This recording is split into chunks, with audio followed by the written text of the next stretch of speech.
Assalamualaikum warahmatullahi wabarakatuh. And hello, my name is Hizam Hisham. Today I would like to present about the fire hazard and the fire hazard case studies. Okay, what is a fire hazard? Fire hazards are hazards that involve the presence of flame or risk of an uncontrolled fire. It includes live flames, sparks, hot objects, and flammable chemicals such as petrol and diesel. Fire hazards are one of the most common hazards that happen in the workplace. What are the fire elements? Fire element consists of three elements that need to be present to cause the fire hazard. The first element are oxygen. Oxygens are present in the air and it support the combustion of the fire. Second element is heat. Heat is a thermal energy that required and it will cause the fuel to ignite, while the fuel is the substance that's burned and it exists in various forms.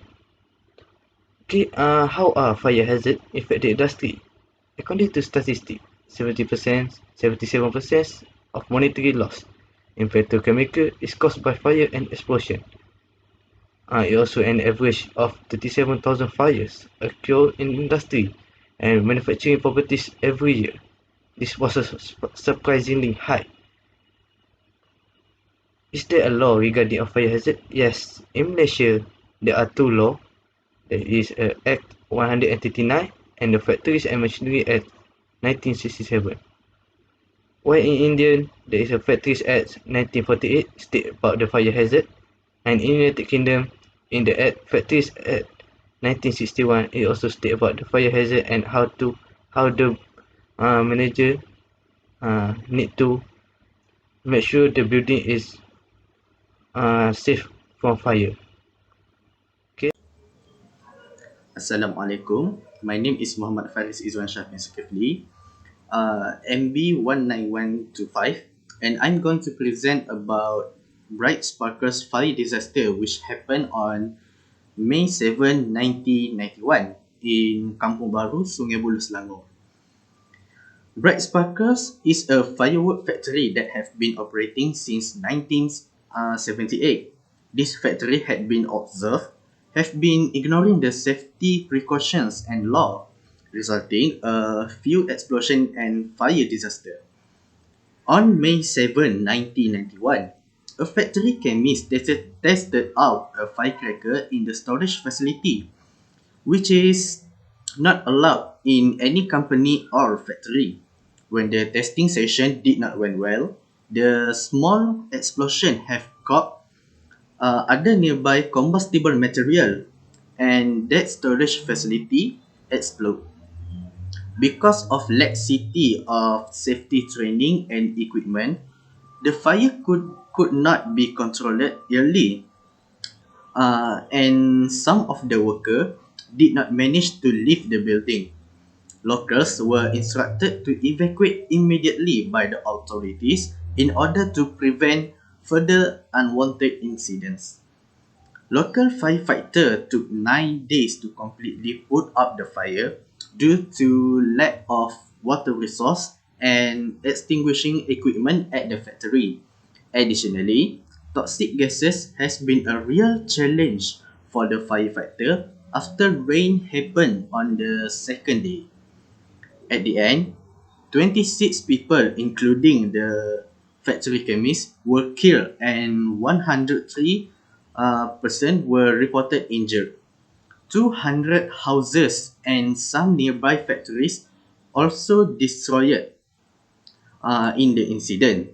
Investigation results showed that the factory and company management did not comply with the Safety Working Place Act and statutory manufacturing regulations. In these pictures, we can see the actual location of the factory and the result from the fire disaster. Thank you. So today we continue with our second case study, which is Echtede fireworks disaster. So this disaster was happened in years 2000 and located in the eastern Dutch city of Echtede in Netherlands. So this incident or disaster was category one of the worst fire disaster that happened in the Netherlands history. So this disaster was due to the two shipping containers that were being used to illegally store more display incendiaries of fireworks, and then it caught out in a fire, which is the firework is from China. So this uh, fire was lead to two biggest explosion on that day. So when the firefighter arrived, they trying to battling and put out the fire with their own resources, and then the firefighter had exhausted their resources to continue battling this blaze. So they received support from German firefighter. It is because this city was located near the German border, so they um, calling for help from the German firefighter to help them battling the blaze.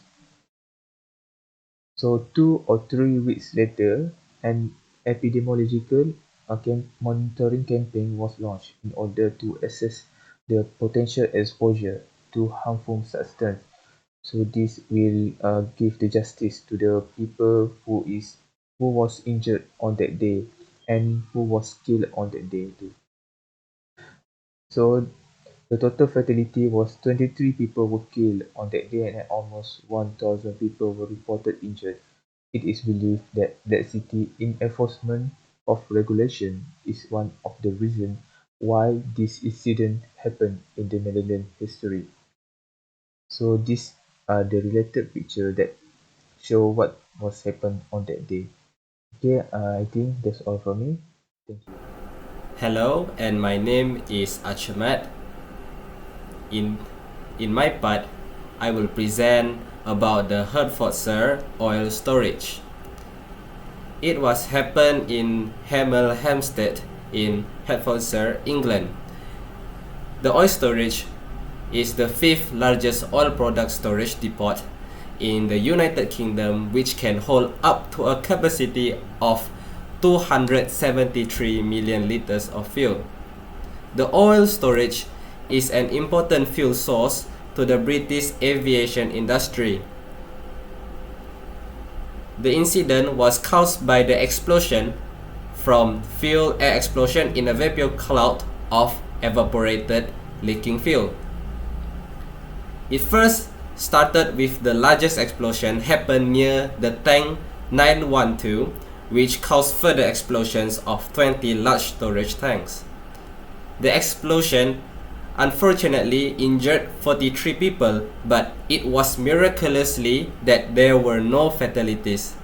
The fire and explosion had destroyed most of the fuel storage site. It is told that the machines were not properly maintained, which led to the incident. Thank you.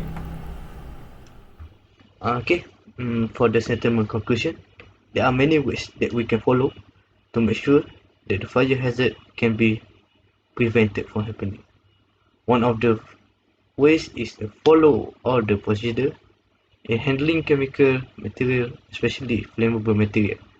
It is very important, especially in the petrochemical industry that involves using many chemical materials that include petrol, diesel, and many more. Second way is doing fire drill for all the workers. The management must make sure that all the workers know their role during the fire drill to make sure in case of emergency happening, all their workers know their role. Management also need to make the decision based on the safety of the worker. Make sure all the decision made by the management is known by all the workers.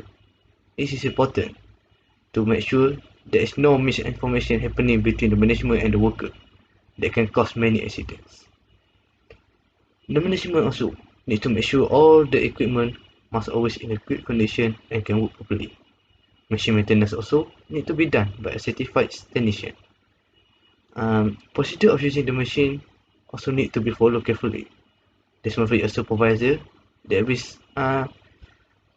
will help the worker in using the machine and make sure the worker using the machine are very using all the standard procedure.